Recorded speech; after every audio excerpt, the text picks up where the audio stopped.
How do I get started with carb cycling? Although the idea of carb cycling is appealing, it's difficult to know how to get started. This way of eating can be quite complex. Therefore, you need to know as much as possible about carbohydrates and how they work in the body. You also need to understand how to choose the right carb cycling plan for you. The information we've provided in the earlier chapters will help you to determine the right program for you. However, you could probably benefit from a few expert tips to get you off to the right start. Here is some good advice to point you in the right direction. First, we'll look at how to avoid the major pitfalls of carb cycling. Here are some of the most common, focusing solely on carbs while ignoring other macros.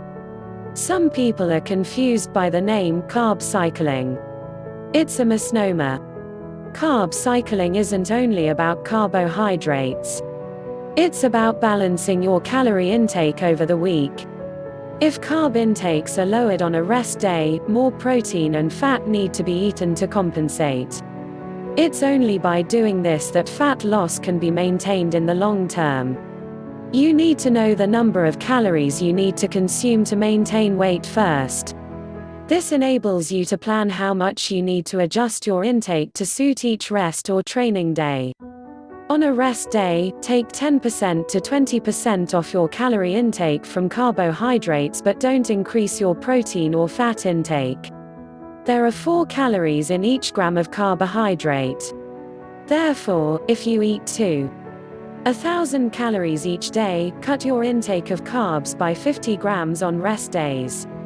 Your calorie intake is varying too much. The 10% to 20% rule specifically applies to carbs. However, you shouldn't ever have over a 33% difference in the total amount of calories consumed over the week. Too much variance hurts recovery. It also makes it more difficult to adhere to the carb cycling regime.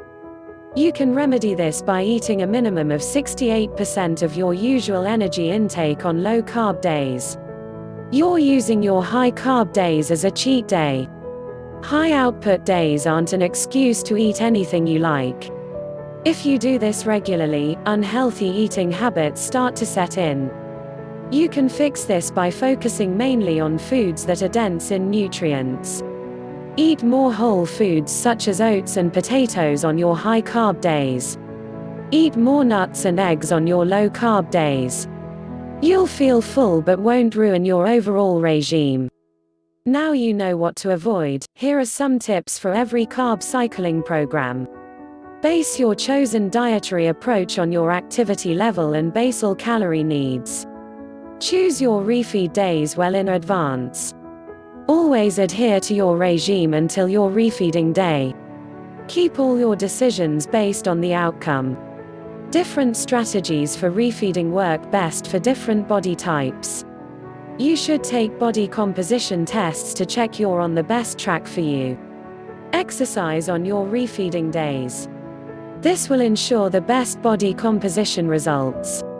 On refeed days, eat more carbs in the morning and at times when you're doing a lot of physical activity. On low carbohydrate days, eat more leafy greens. They are virtually free of calories but add more bulk to your plate. You'll find a full-looking plate more satisfying. Eat whole food fats on low-carb days. Cold water fish, nuts, grass-fed butter, eggs, avocado, and coconut oil are all good choices. Measure your carbs and fats. This will help you to track how many calories you consume. On a normal day, measure your carbs too. A lot of the time, we underestimate how much protein we're eating and overestimate the amount of fat and carbs. Don't reduce carbs without eating more fat. Your body requires either fats or carbs for energy. That means you'll need to fuel up for the day in one way or the other. Avoid skipping meals. You might be tempted to avoid eating to lose more weight on normal or low-carb days. This is a bad idea. It could result in your body breaking down more muscle. Avoid winging it. Deciding to try carb cycling is very different to the reality of doing it. You'll need to be dedicated and keep detailed records of your intake at each meal. You'll need to do this every day for weeks on end. There's no way to look at an ingredient and know its calorie and macronutrient contents. Therefore, you'll need to measure and record accordingly. Apps such as My Plate and MyFitnessPal is good for this. Always choose foods that support your overall well-being, even on high-carb days. Huge mounds of pasta and white bread, gallons of sugary drinks, and tons of cake won't help your health. Opt for complex carbs that are rich in fiber instead. Quinoa, whole grain bread, and oatmeal are all filling and satisfying. They're also good for your health. Indulge occasionally. Just because you should be eating healthily most of the time doesn't mean you can never indulge. If you forbid yourself from eating desserts or bagels, you'll just end up craving them. As a result, you'll end up creating more and ruining your diet.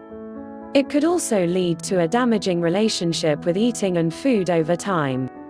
If you choose complex carbs on most high-carb days, you can have the odd cookie or candy bar. Talk to an expert. Nutrition can be a complex subject, nuanced for everyone. Working closely with a professional could, therefore, be a good idea. A nutritionist will be able to draw up a personalized diet plan which is based on your needs. It will be tailored to suit your specifications, your goals, and your activity level. This will ensure you get all the right nutrients but still achieve your chosen outcomes.